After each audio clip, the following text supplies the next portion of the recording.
बिस्मिल्लाहिर्रहमानिर्रहीम अस्सलाम वालेकुम। आज मैं बात करूँगा बहुत ही तकलीफ़देह एक ऐसी चीज़ के बारे में जो कि सर्दियों में बहुत ज़्यादा आम होती है लोगों के साथ, लेकिन आम रूटीन में भी बहुत ज़्यादा लोग इससे मुतासिर होते हैं और बहुत ज़्यादा तकलीफ़देह भी होती है, जिसे हम कहते हैं एड़ियों का फटना। पाँव की एड़ियाँ जो होती हैं, हील जो होती हैं, वो फट जाती हैं। तो उसकी वजह से बहुत ज़्यादा लोग परेशान भी होते हैं और तकलीफ़ में भी होते हैं। तो आज हम बात करेंगे कि उसकी वजूहात क्या होती हैं, उसका इलाज क्या है, घरेलू टोटके कौन से इस्तेमाल कर सकते हैं आप, कौन-सी जो है मेडिसिन इस्तेमाल कर सकते हैं अगर इस तरह का कोई प्रॉब्लम आ रहा है। तो इसके बारे में आज हम तफ़सील से बात करेंगे, तो वीडियो एंड तक ज़रूर देखिएगा। सबसे पहले अगर मैं बात करूँ कि एड़ियाँ फटने की वजूहात क्या हैं, कि क्यों एड़ियाँ फटती क्यों हैं, वजह क्या है?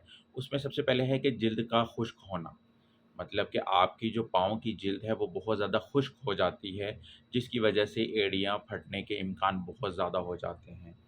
और ये एड़ियाँ का खुश्क होना क्या है, वो पानी की कमी का इस्तेमाल करना है, या खुले जूते पहनना है, या ऐसी जगह पर काम करना है जहाँ पे बहुत ज़्यादा गर्द, मट्टी इकट्ठा है, तो जिसकी वजह से जो है जिल्द आपकी खुश्क हो जाती है पाँव की, और ज़्यादा देर खड़े रहना, या अगर विटामिन ई और ओमेगा की कमी हो आपके जिस्म के अंदर, तो उसकी वजह भी जो है विटामिन ई और ओमेगा 3 की कमी की वजह से भी जो है ये फटने के बहुत ज़्यादा सबब है। ठीक है? उसके अलावा जो है ना, वो अगर आपको शुगर है खुदा ना ख़ास्ता, या थायराइड जैसे जो हमारे गले के जो है हार्मोन्स होते हैं उसका इम्बैलेंस हो जाना, अगर वो मर्ज़ है किसी को, तो उसकी वजह से भी जो है एड़ियाँ फटने के चांसेस बहुत ज़्यादा हो सकते हैं, और ये भी एक अलामात हो सकती हैं, वजूहात हो सकती हैं आपकी एड़ियाँ फटने की। अब इसमें अगर एड़ियाँ फट गई हैं, तो इसकी अलामात क्या हैं? क्या-क्या आपको फ़ेस करना पड़ सकता है?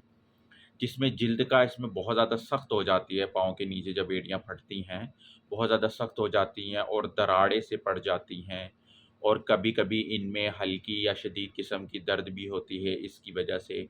और खुदा ना ख़ास्ता अगर ये ज़्यादा मसला बढ़ जाए, अगर खुदा ना ख़ास्ता इन्फेक्शन हो जाए इसके अंदर, तो खून भी आना शुरू हो जाता है, जिसकी वजह से बहुत ज़्यादा तकलीफ़ होती है। अगर हम घरेलू टोटकों की बात करें कि इसको कैसे ठीक किया जा सकता है आम रूटीन के अंदर, तो आपने क्या करना है, पहला टोटका ये है कि नारियल या ज़ैतून का तेल लगाएँ। ठीक है? सोने से पहले आपने फटी एड़ियों पर तेल लगाकर जो है ना मोज़े पहन लेने हैं, नारियल या ज़ैतून का, इसमें से कोई भी आप ऑयल ले सकते हैं और उसको लगाकर आप रात को सो सकते हैं। दूसरे नंबर अगर हम बात करें तो ग्लिसरीन और गुलाब का अरक, ये दोनों आपने हम मिकदार लेकर इसको मिक्स करके इसका पेस्ट बनाकर जो है इसको आपने अपनी एड़ियों पर लगाना है। इंशाअल्लाह उससे भी जो है ना आपकी एड़ियाँ नरम व मुलायम हो जाएँगी। तीसरा टोटका ये है लीमू और बेकिंग सोडा, जो खाने वाला सोडा होता है, मीठा सोडा होता है, उसके अंदर लीमू मिलाकर नीम गर्म पानी में डालकर दोनों को मिक्स करके पैरों को 10 मिनट तक पानी के अंदर भिगोएँ, रोज़ाना या हफ़्ते में 2-3 मरतबा, तो इंशाअल्लाह इससे भी आपको काफ़ी फ़ायदा होगा। इसके अलावा है वैसलीन और लीमू का रस। जो वैसलीन है और लीमू का रस है, इसको मिक्स करके आप अपनी एड़ियों पे लगाएँ, इससे भी आपकी जो एड़ियाँ हैं काफ़ी नरम और मुलायम हो जाएँगी, काफ़ी फ़ायदा होगा। और एक और है कि जब आप नहाते हैं या पाँव धोते हैं, तो जो हमारे एक आता है, स्टोन आता है, एक पत्थर आता है, एड़ियों को रगड़ने के लिए, साफ़ करने के लिए, आप उससे भी जो है, जो अपनी एड़ियों को साफ़ कर सकते हैं, जो डेड स्किन है उसकी उसको ख़त्म कर सकते हैं, उससे भी आपकी एड़ियाँ जो हैं काफ़ी महफूज़ रहेंगी।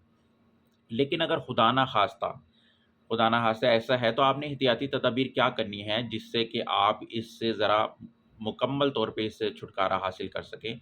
आपने क्या करना है, रोज़ाना पानी ज़्यादा से ज़्यादा पीना है, अपनी जिल्द को नरम व मुलायम रखना है, बंद जूतों का इस्तेमाल करना है अगर आप ऐसी जगह पर काम करते हैं, जहाँ पे गर्द मट्टी बहुत ज़्यादा है, तो आपने जूतों का इस्तेमाल लाज़मी करना है, मुतवाज़िन ग़िज़ा खाएँ, जिल्द की नमी को बरकरार रखें, ये सबसे अहम है, ताकि आपकी जिल्द खुश्क ना हो और एड़ियाँ ना फटें।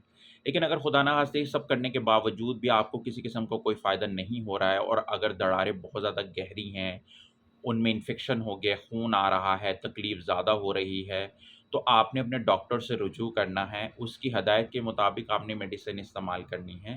क्योंकि जैसे मैंने आपको ऊपर बताया कि बहुत सारी वजूहात हो सकती हैं, लेकिन घर में आप जो है कोई भी दर्द वाली गोली इस्तेमाल कर सकते हैं, ताकि दर्द के अंदर कमी आ सके।